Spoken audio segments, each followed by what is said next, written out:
organized and coordinated a European study called REFLEX.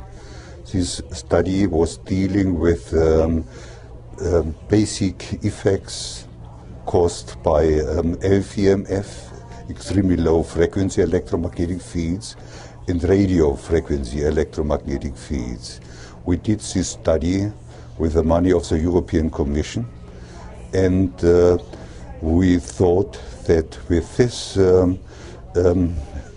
essay we could show that there is nothing, that there are no basic effects caused by the radiation, basic effects which are in some way related to the development of chronic diseases. That was the working hypothesis, but the results were opposite. The results showed that ELF EMF as well as RF EMF are able to change the structure and the function of genes in human cells. And what was the response? Yeah, as always in this area of research, results of significance which are not in the interest of those who have the money and the power are not well accepted. That's what we know for 100 years now. In our case, our study, our results was first ignored for 2-3 years. When that was not possible anymore, our results were criticized, heavily criticized. And when that was again not possible anymore, a scandal was created. It was claimed that the data obtained at the medical university in Vienna would have been fabricated. This message went all over the world, started in Germany, went all over the world. And of course, the medical university of Vienna was in trouble, and they set up an ethics committee. But the ethics committee could not provide any proof that the fabrication, the fraud, has really happened. The same happened to the editors of the journals where these papers had been published.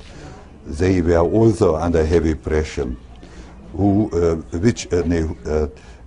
editor is not interested to publish a paper which has been fabricated.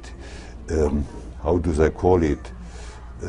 Anyway, they have also asked their reviewers, is it possible that these data are fabricated? And the answer of the reviewers was again no. That means, in spite of the heavy pressure on the University of Vienna, on the editors of 2 reputable journals, Mutation Research, for example, the other one, International Archives of Occupational Health, they refused to take the papers out of their journals. They are still part of the scientific literature, in spite of the pressure. And of course, for us, for the authors of these papers, it was an experience which they will never forget in their life. I'm so appreciative that you did that good work, and I'm sorry that you had so much trouble. What would you recommend based on what you're seeing in your work and in others? Yeah, our work has in the meantime been confirmed by 3 other groups. These publications, the 3 publications, are partly submitted, partly in preparation, but I have the data. I have them in my hands at the moment. Anyway, we know that the results which have been obtained at the medical university in Vienna are correct. Related to the meeting here, the results show that high-frequency electromagnetic fields are able to damage the genes and the function of the genes. And this has, of course, some relationship to what we find in the epidemiological research. Our data support these findings. Our data provide the mechanism which are asked for when I have data coming from the epidemiology. When there's no explanation how this data could arise, they are not credible. But if there are mechanisms which explain why this happened, why there is an increase in the brain tumor rate, it's a strong support for the validity of epidemiological data. Is your work supporting the work of Lai and Singh in Gandhi, you know, with the comet assay and the DNA, double-strand DNA? Henry Lai's work has been done 14 years ago, the first time. It was similar things happened to him too. He was accused too as if his work would have been nothing but rubbish. And we can say our data support his findings, while our data have been obtained in vitro in the laboratory. His data have been obtained in living animals and are even more important as compared to others. But both set of data, his and ours, support the epidemiological finding, give them credibility. That is it. And that's the reason why his data, our data, have been treated so badly. And what would your bottom line recommendation to the layperson who is concerned about cell phone use? Yeah, my opinion is, at the moment, we cannot be sure whether the mobile phone radiation causes cancer or other diseases, maybe even more important, Alzheimer's disease. There are some indications, no proof. We cannot be sure that this is the case, but it seems to be possible, and the more we know, the more speaks in favor of such an assumption. Therefore, be cautious with this technology.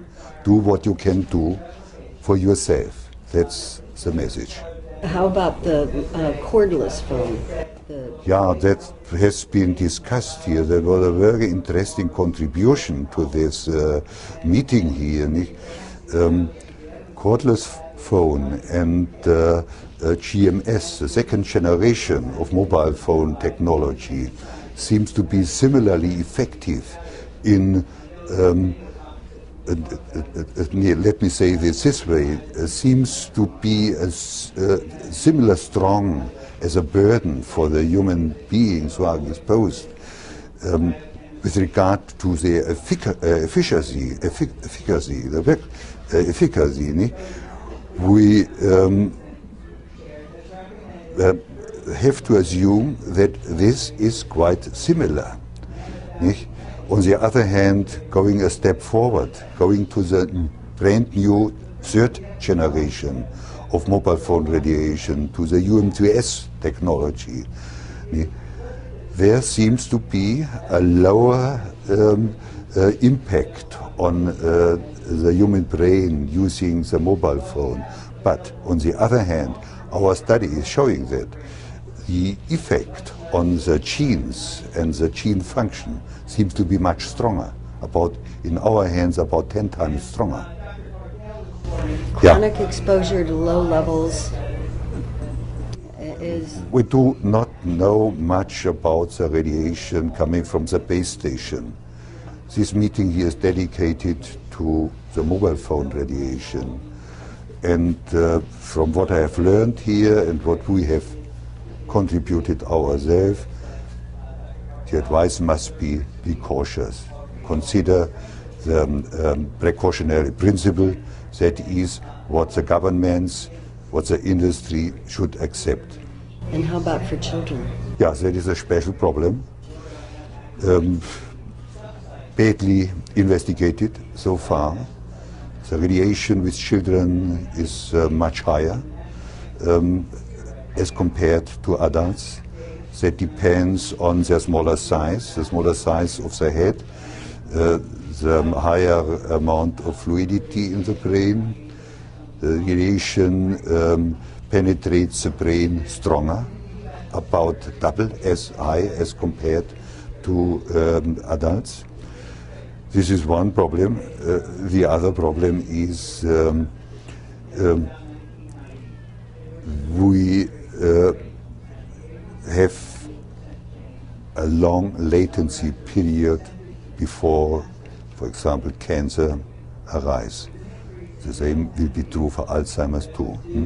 While adult people, let me say 50, 60-year-old people, might not survive the development of chronic disease, cancer or Alzheimer's disease, a young person will certainly survive the time, live as long as this disease needs to develop. The latency period is very important in the development of chronic diseases. In old people it doesn't play a major role, but in young people it's decisive. In my understanding, more important as compared to the double as high uptake of radiation in children. So your general recommendation for kids using? Yeah, I personally would, I'm a grandfather, nicht? My grandsons and granddaughters don't use the mobile phone. Nicht? It's easy to be said, difficult to be done. It depends on the parents, how they see the situation. And in my understanding, it depends also on the living conditions. Sometimes it's important that a child gets assistance from the grown-up, from the parents, and if it's far away, the best system to get help is, of course, the phone, the mobile phone. One has to be cautious. Nicht? I would advise no mobile phone at all, but under certain conditions and under the control by the parents, by grown up. We cannot exclude the use of a mobile phone for children 100%. But we should lower the use as much as possible. Thank you so much.